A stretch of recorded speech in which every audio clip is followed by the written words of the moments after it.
Bom dia, Tiago Berrache, a todos no estúdio e a vocês que também estão nos vendo por imagem.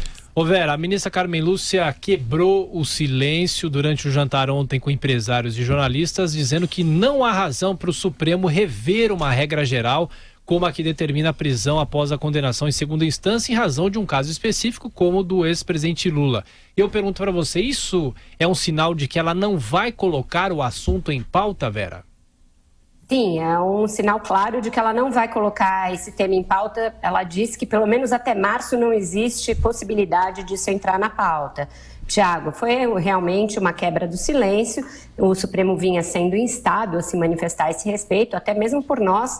Desde quinta-feira a gente tem batido nessa tecla que seria necessário o Supremo falar. Outros ministros já tinham falado, até de maneira diferente do que disse a ministra Carmen Lúcia, por exemplo.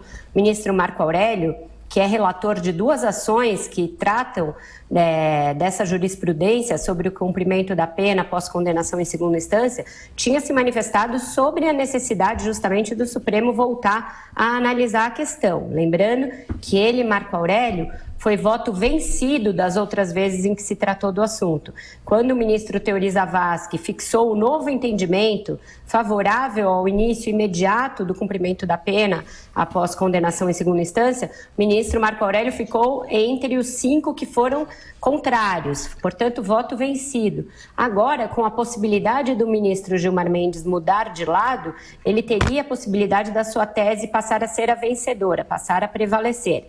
Neste caso, lembrando, só depois de um recurso ao Superior Tribunal de Justiça é que se iniciaria o cumprimento da pena. A Carmen Lúcia se reuniu no Piantella, um tradicional restaurante de Brasília, com empresários e um grupo de jornalistas. Eu vi as fotos, estavam ali os principais colunistas, diretores de sucursais dos veículos, e aí ela disse isso, que não vê razão para mudar esse entendimento, para colocar isso em pauta em razão de um caso específico. Ela não citou explicitamente o caso do ex-presidente Lula, mas ficou evidente que era disso que se tratava. Inclusive as perguntas, não está ali colocado quais foram as perguntas, mas as perguntas devem ter sido muito diretas neste sentido. Isso não é diferente do que ela tinha dito no Fórum Mitos e Fatos da Jovem Pan, no ano passado, quando ela foi instada pelo juiz Sérgio Moro a falar sobre essa questão, e ela falou, olha, não está em pauta, eu não pretendo colocar em pauta. Vamos ver até quando ela vai conseguir segurar, Tiago. Se o ministro Marco Aurélio pedir para colocar em pauta, liberar os processos e pedir para serem pautados, ela vai ter de responder a ele. O Vera, ela também fez uma crítica leve sobre a questão da ficha limpa, porque ela fez a defesa dessa lei, dizendo inclusive que a decisão sobre a ficha limpa já está sedimentada no Supremo Tribunal. Isso é uma espécie de resposta às pressões do PT? Exato, Joseval. Essas pressões que começaram desde a sentença lá, desde o acórdão dos desembargadores do TRF4, vão em duas direções. Uma nessa que nós falamos, do cumprimento da pena de prisão após a condenação em segunda instância.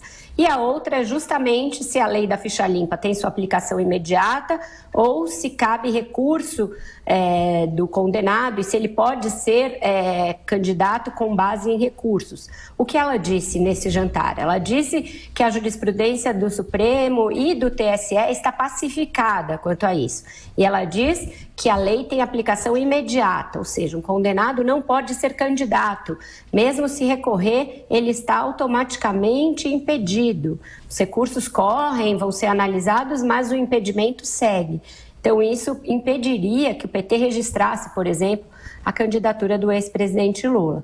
Então, ela deu respostas, de alguma maneira, a essa pressão, que ontem veio naquela forma descabida pela senadora Gleice Hoffmann, presidente do PT, praticamente encostando uma faca no pescoço do Supremo, mas que é uma pressão também que vem de outros setores da sociedade. Teve um artigo importante no fim de semana de um constitucionalista na Folha de São Paulo a respeito das inconsistências do Supremo. Nós mesmos, jornalistas, temos cobrado muito uma posição mais clara clara do Supremo que acabe com essas ambiguidades. Ela deu uma resposta lá, Carmen Lúcia, sem ser muito incisiva, mas acho que ela nem poderia, né?